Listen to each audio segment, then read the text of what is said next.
안녕하세요. 저는 서울아산병원 소아내분비 대사과 김자혜입니다. 소아내분비 유전질환 분과를 전공하였고 특히 소아청소년기 성장과 사춘기 질환을 진료하고 있습니다. 그 중에서도 오늘은 우리 아이들의 성장에 대하여 알아보도록 하겠습니다. 예전 어르신들이 잘 먹는 게 복이다, 대학 가면 다 빠진다 라는 말씀을 많이 하셨는데요. 실제로 그런 경우는 사실은 희박합니다. 어린 시절의 비만은 성인으로까지 이어질 확률이 매우 높습니다. 잘못된 식습관, 그리고 비만은 두통이나 고혈압, 수면 무호흡, 이형 당뇨로 이어질 수 있으므로 우리 아이가 너무 살이 찌지 않도록 조기에 관리가 필요하겠습니다.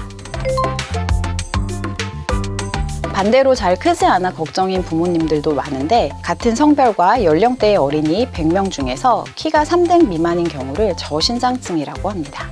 또래 아이들에 비해서 평균 10cm 이상 작은 경우에 의심해 볼 수 있습니다. 저신장의 원인은 성장 호르몬 결핍, 갑상생 기능 저하증, 선천성 골격계 질환 등과 같은 질병에 의해서도 발생하지만 대부분의 경우는 질병 없이 부모님의 키가 작거나 또는 체질성으로 늦게 성장하는 체질성 성장 지연이 가장 흔합니다.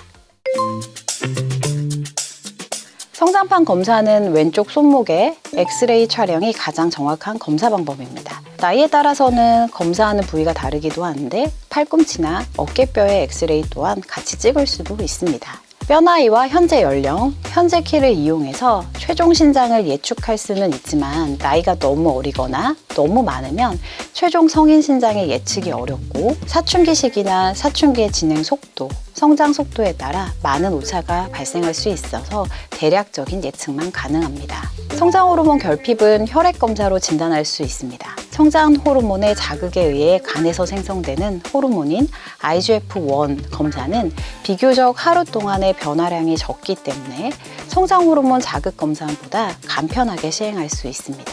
만약 IGF-1이 정상인의 수준보다 2표준 편차 이하로 감소되어 있다면 성장 호르몬 결핍증을 의심할 수 있습니다. 성장 호르몬은 하루 중에도 수시로 분비량이 변화하기 때문에 성장 호르몬을 분비하도록 자극하는 약제를 투여하고 여러 차례 체열한 혈액 속의 성장 호르몬의 농도가 낮을 경우 성장 호르몬 결핍증으로 진단할 수 있습니다.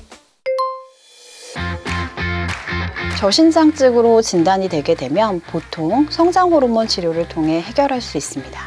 성장 호르몬은 골격근과 장골을 성장시켜 신체의 최종 크기를 결정하는 역할을 하게 됩니다. 치료 시기는 성장 호르몬 결핍증과 같은 질환이 있는 경우에는 2세 이후부터 치료할 수 있고 임신 주수에 비해 작게 태어난 저신장 소아의 경우에는 4세 이후부터 치료가 가능하며 두 가지 모두 건강보험 혜택이 가능합니다. 원인 질환은 없지만 키가 작은 경우를 특발성 저신장이라고 하는데 이런 경우에는 어린 나이에 치료를 시작할수록 효과가 좋지만 건강보험 혜택은 되지 않습니다. 사춘기로 접어들면 성장판이 다치므로 여아의 경우 14세에서 16세 이전에 치료가 시행돼야 합니다. 그 시기가 지나게 되면 성장 호르몬을 투여한다 하더라도 효과를 기대할 수는 없습니다.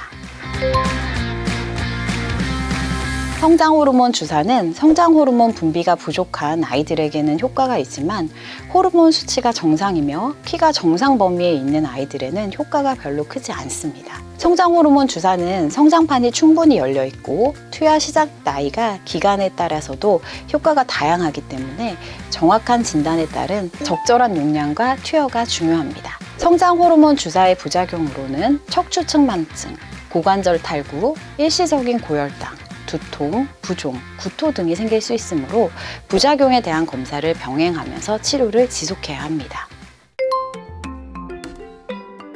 부모는 자녀의 비만, 생활습관, 식이를 잘 관리해주고 영유아 검진, 신체 검사 등을 통해 자녀의 성장 추이를 잘 관찰해야 합니다. 성조숙증, 비만, 저신장의 원인이 생활습관의 문제뿐만 아니라 유전 또는 다른 병변으로 인할 가능성도 있으므로 소아과 상담 후 적절한 치료를 위해 상급병원 치료가 필요할 수 있습니다.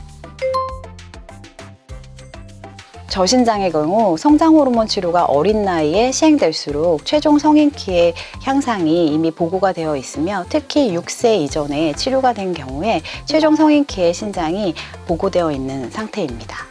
아이를 키우면서 최근에는 이제 영유아 검진이 만 6세까지 진행되고 있고 학교에서도 매년 키와 몸무게를 측정하면서 아이들의 성장을 추이를 관찰하고 있습니다. 이를 바탕으로 아이들이 정상적인 성장과 비만이 없는지에 대한 지속적인 관심이 필요합니다.